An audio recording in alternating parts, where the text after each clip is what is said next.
A fortnight later, by excellent good fortune, the doctor gave one of his pleasant dinners to some 5 or 6 old cronies, all intelligent, reputable men, and all judges of good wine.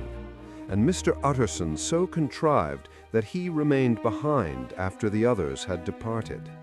This was no new arrangement, but a thing that had befallen many scores of times. Where Utterson was liked, he was liked well.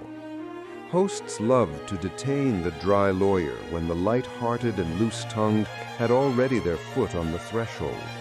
They liked to sit a while in his unobtrusive company, practicing for solitude, sobering their minds in the man's rich silence after the expense and strain of gaiety. To this rule, Dr. Jekyll was no exception, and as he now sat on the opposite side of the fire, a large, well-made, smooth-faced man of 50, with something of a slyish cast perhaps, but every mark of capacity and kindness, you could see by his looks that he cherished for Mr. Utterson a sincere and warm affection. "I have been wanting to speak to you, Jekyll," began the latter. "You know that will of yours."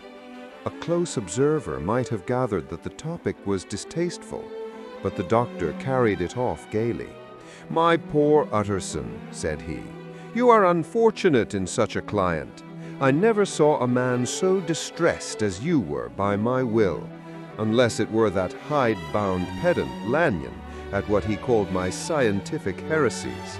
Oh, I know he's a good fellow, you needn't frown, an excellent fellow, and I always mean to see more of him.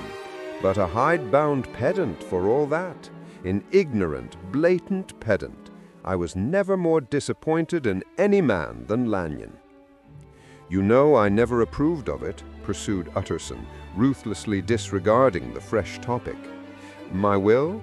Yes, certainly I know that," said the doctor, a trifle sharply. "You have told me so." "Well, I tell you so again," continued the lawyer. "I have been learning something of young Hyde." The large, handsome face of Dr. Jekyll grew pale to the very lips, and there came a blackness about his eyes. "I do not care to hear more," he said. "This is a matter I thought we had agreed to drop." "What I heard was abominable," said Utterson. "It can make no change. You do not understand my position," returned the doctor, with a certain incoherency of manner. "I am painfully situated, Utterson. My position is a very strange one. It is one of those affairs that cannot be mended by talking.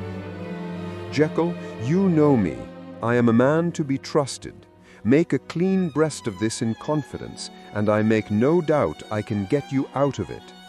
"My good Utterson," said the doctor, "this is very good of you. This is downright good of you, and I cannot find words to thank you in. I believe you fully.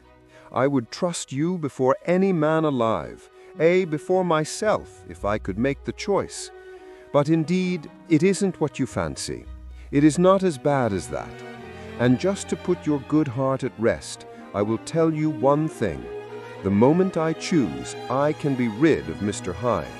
I give you my hand upon that, and I thank you again and again. And I will just add one little word, Utterson, that I'm sure you'll take in good part. This is a private matter, and I beg of you to let it sleep." Utterson reflected a little, looking in the fire. "I have no doubt you are perfectly right," he said at last, getting to his feet.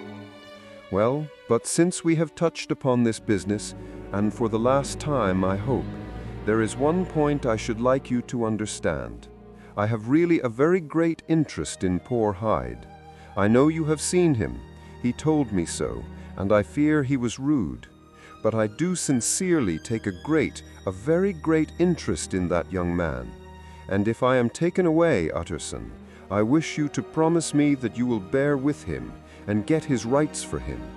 I think you would if you knew all, and it would be a weight off my mind if you would promise."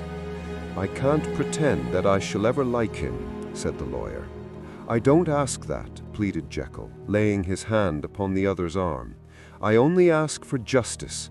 I only ask you to help him for my sake, when I am no longer here." Utterson heaved an irrepressible sigh.